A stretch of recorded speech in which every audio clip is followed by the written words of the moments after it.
teman-teman. Perkenalkan, nama saya Muhammad Dimas Rizky.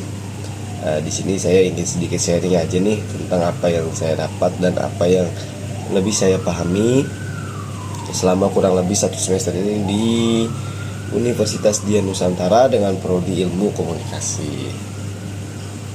Sebelum masuk ke pembahasan, di sini saya ingin cerita sedikit nih mengapa saya mengambil jurusan Ilmu Komunikasi dan mengapa di Universitas Dian Nusantara. Jadi gini teman-teman, awalnya jadi awalnya waktu itu saya pernah bekerja sebagai teller di sebuah bank, dan di situ teller itu dituntut untuk berjualan atau melakukan marketing, melakukan penjualan ke nasabah-nasabah yang datang. Nah, dari situ tuh saya tertarik nih untuk memperlancar bahasa saya, memperlancar komunikasi saya ke nasabah biar nasabah tuh tertarik. Nah, saya juga makin kesini makin tertarik juga untuk belajar komunikasi, kan apalagi di jurusan ilmu komunikasi juga ada yang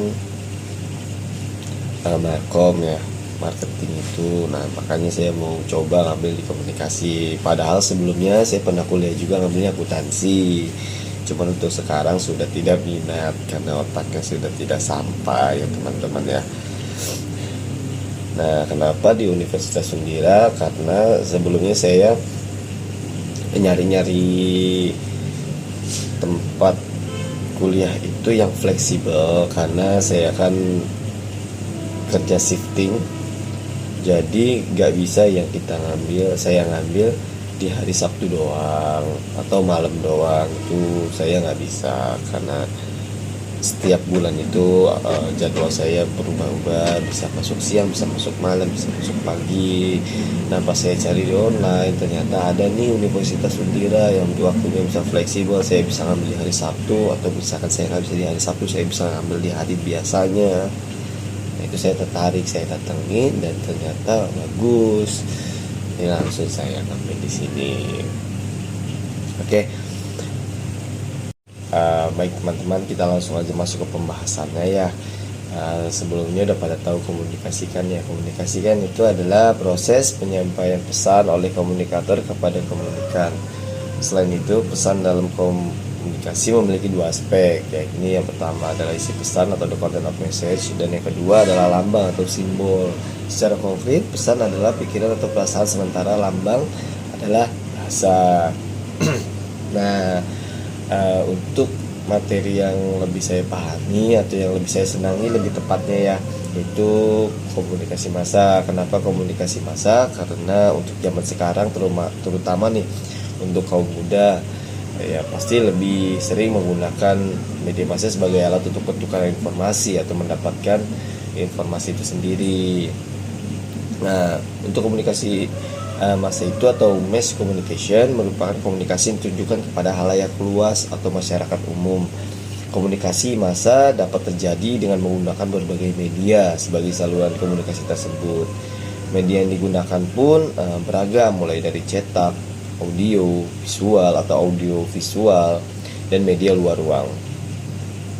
Untuk komunikasi massa sendiri mempunyai karakter nih, salah satunya seperti ditujukan kepada halayak yang luas, heterogen, anonim, tersebar dan tidak mengenal batas geografis kulturalnya. Dia juga pola penyampaian bersifat cepat dan tidak terkendala oleh waktu dalam menjangkau halayak yang luas, karena kan mudah yang menggunakan televisi, radio itu. Terus dia penyampaian pesan cenderung satu arah, karena terus kegiatan komunikasi terencana, terjadwal, dan terorganisasi. Penyampaiannya pun bersifat berkala, tidak bersifat temporer. Isi pesan mencakup berbagai aspek kehidupan manusia, mulai dari ekonomi, sosial, budaya, politik, dan lain-lain. Lalu fungsinya media itu secara umum sebagai informasi, hiburan, pengawasan, persuasi, transmisi budaya, toleransi. Nah, untuk selanjutnya apa sih pengaruhnya media massa? Nah, menurut Miguel ada berbagai pengaruh nih media massa. Yang pertama, bila terjadi efek media, maka efek tersebut bisa merupakan peneguhan dari sikap dan pendapat yang ada.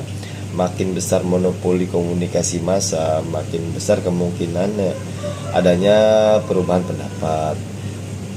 Persoalan yang dianggap penting oleh khalayak akan mempengaruhi kemungkinan adanya pengaruh media massa. Selanjutnya, pemilihan dan penafsiran isi media oleh khalayak dipengaruhi pendapat atau kepentingan tertentu. Hubungan interpersonal pada khalayak mengantarai arus isi komunikasi, membatasi dan menentukan efek yang terjadi. Nah, mungkin itu saja sedikit pembahasan materinya. Untuk selebihnya saya ingin mereview nih dosen saya, lebih tepatnya dosen pengantar ilmu komunikasi, yaitu Miss Indah, selama kurang lebih 1 semester ini. Nah, untuk review Miss Indah selama 1 semester ini sangat asik banget belajar dengan Miss Indah. Kenapa? Kita enjoy, kita juga selama pembelajaran pasti ada yang presentasi, tapi setelah presentasi itu Miss Indah pasti selalu menjelaskannya ulang untuk mendetailnya. Jadi tidak hanya kita dapat materi dari teman kita yang presentasi, tapi ada penjelasan rincinya dari Miss Indahnya itu sendiri. Dan untuk pembelajarannya pun bersifat sangat fun ya, sangat asik, tidak yang terlalu tegang, masih ada yang kita bisa bercandanya, masih bisa kita ketawa-ketawanya, tapi tetap serius. Dan Miss Indah pun paham gitu di saat kita udah mulai kayak jenuh, terkadang Miss Indah memberikan kita games yang bikin kitanya semangat lagi. Dan ya, Miss Indah sangat dekat juga sama anak-anak, sama teman-teman. Jadi pasti penilaian mereka pun sangat baik buat Miss Indah, sangat welcome juga ke anak-anak, sangat terbuka juga. Itu aja sih mungkin reviewnya. The best buat Miss Indah. Semoga nanti semester selanjutnya ketemu lagi sama Miss Indah.